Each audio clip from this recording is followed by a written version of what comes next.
Olá, Namastê! Hoje estamos aqui para falar de mais uma técnica de yoga e a escolhida de hoje é o Garudasana, postura de Garuda. Garuda que é um personagem da mitologia hindu, considerado híbrido águia humano, mas predominando suas características como águia, e que no épico Ramayana, um importante épico da literatura antiga indiana, ele é considerado o veículo de Vishnu, outro deus muito importante. Garuda seria aquele que carrega Vishnu, né, em suas costas. E como tal, como a águia, Garuda tem longas asas, mas também pode ser representado em posição de descanso, com as asas recolhidas. Então, nós vamos fazer essa postura e falar um pouquinho dela, que exatamente representa a águia Garuda em posição de descanso. É bom lembrar que a gente muitas vezes busca essas referências sobre asanas na literatura mais antiga, nos manuscritos do Hatha Yoga, e encontra a descrição de Garudasana num texto chamado Yoga Pradipaka, mas essa descrição não corresponde com a postura que vamos hoje fazer e demonstrar. Por quê? Porque essa descrição equivale a uma técnica muito menos conhecida e praticada no yoga contemporâneo, e a postura hoje conhecida como Garudasana de maneira muito mais difundida, principalmente por linhas, que ao longo do século XX tornaram essas práticas mais conhecidas e executadas, é uma postura cuja referência antiga eu desconheço, mas sei que ela já era praticada e ensinada dentro da linha do Iyengar, do Shivananda, de importantes mestres do universo recente do yoga. E é este Garudasana, que eu vou estar aqui descrevendo, e vamos estar falando um pouquinho dos seus benefícios, das suas, dos seus efeitos. Primeiro vamos lembrar que é uma postura de equilíbrio. E como toda postura de equilíbrio, ele treina de maneira bastante importante a concentração. E para exercitar bem essa concentração, eu fico muito atento ao meu corpo e com os olhos focados num único ponto. Isso é um treino de concentração, tendo o corpo e a sua estabilidade como principal referência. Mas vamos lembrar também que quando a gente treina equilíbrio, em posturas como, por exemplo, uma que exemplifica a árvore, Estou aqui na árvore e eu começo a me desequilibrar, o que eu faço? Eu afasto os membros. Eu tento reequilibrar meu corpo de um modo que segmentos dele desloco massa em certas direções para tentar trazer o centro de gravidade de novo para um alinhamento com a base de apoio. Então esse é um recurso que a gente usa comumente, de maneira automática, para tentar se reequilibrar, mas em Garudasana a gente fica inviabilizado de utilizar esse tipo de recurso. Por quê? Porque no Garudasana nós estamos com os 4 membros cruzados. Logo, toda a tensão na correção que nos mantém em equilíbrio deve estar no segmento axial do corpo. É aí que mora o grande desafio da técnica. Como se não bastasse, também é uma técnica que trabalha com alongamentos musculares importantes. E eu vou falar de alguns desses alongamentos para isso, trazendo aqui, como de costume, o meu amigo Joãozinho, Deixa eu novamente sentar aqui numa cadeirinha com o Joãozinho no meu colo, como se eu fosse um ventríloco, E uma coisa que a gente faz no Garudasana é cruzar as pernas, fazer uma perna passar aqui por cima e pela frente da outra, E depois essa perna que está por cima, ela vai enganchar, por trás da outra aqui. Colabora aí, Joãozinho, você está meio arredio hoje, Ela vai fazer isso aqui, E quando você faz isso, você acaba alongando músculos que estão nesse segmento posterior, e o posterolateral no nível da pelve, conectando o fêmur à articulação, ou melhor dizendo, aos ossos, da pelve, Então, se eu faço isso aqui, isso a gente chama de adução, vou juntar as pernas ou até fazer um X com elas, eu estou alongando músculos adutores. Se além disso eu tenho que fazer o pé enganchar por trás da perna oposta, eu estou gerando uma rotação medial do quadril aqui, girando a coxa para dentro.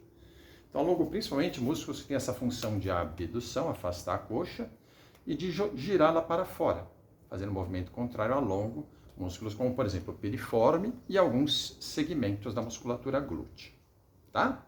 Como se não bastasse, e talvez até mais enfaticamente, a gente também vai alongar partes de membros superiores que estão aqui em toda essa faixa posterolateral, no nível de ombros e parte superior das costas.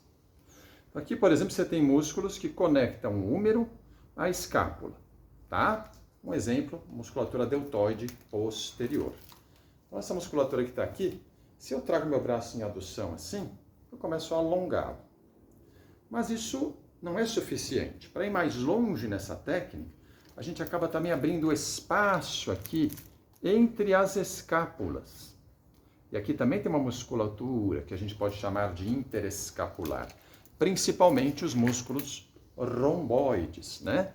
Pegando aqui uma região de ombro isoladamente, os romboides ficam presos aqui nessa parte, que a gente chama de lâmina medial da escápula, e também se prendem à coluna. Então, toda vez que eu deslizo a escápula assim pelo tronco, pela caixa torácica, abrindo esse espaço entre elas, eu alongo os romboides, certo? E é importante esses alongamentos, porque são regiões que muitas vezes acumulam tensões. Quem nunca sentiu uma certa tensão, desconforto aqui no meio das costas, tá? Até quando se propõe em aulas de yoga corrigir a postura, muitas vezes isso é feito de maneira imprópria, falando para os alunos: enrijece ali atrás, abre o peito, aproxima os ombros lá por trás.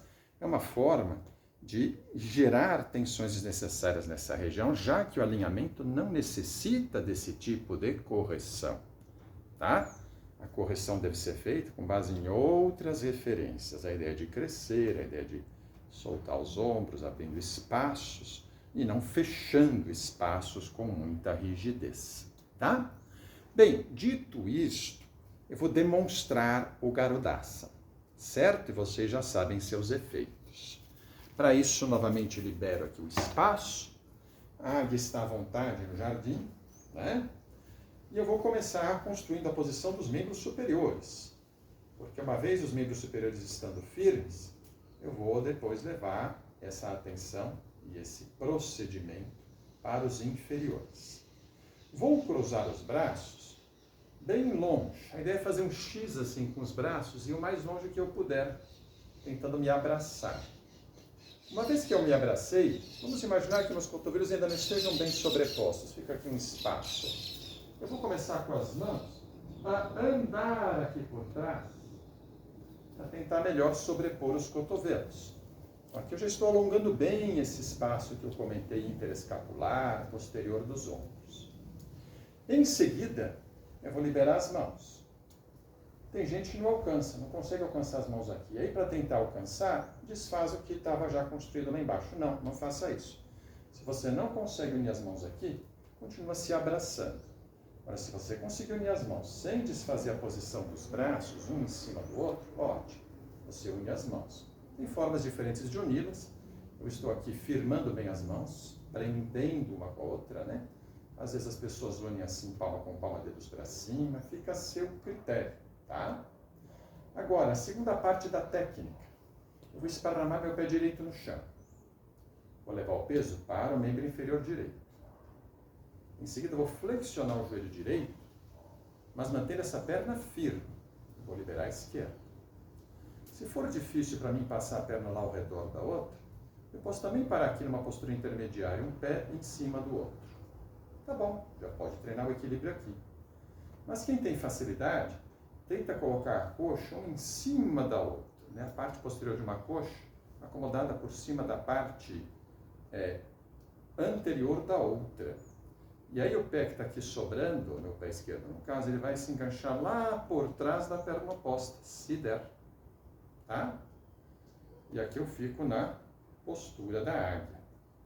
Muito concentrado no meu eixo. Com foco. E quando precisar, eu vou desfazer passo a passo. Primeiro a posição das pernas. E agora já mais estável, desfazendo a posição dos braços. E aqui eu posso sentir os efeitos. Claramente eu sinto os efeitos do alongamento aqui por trás, um pouquinho dos efeitos aqui na região pélvica. E principalmente me percebo mais focado, certo? Então, essa é a técnica que tínhamos para hoje. Agradeço aí a sua apreciação. Se gostou, dá um like para que a gente continue motivado a postar mais vídeos que falam de yoga de uma maneira séria, técnica, né? E trazendo benefícios para aqueles que praticam com base nesses critérios. Namastê.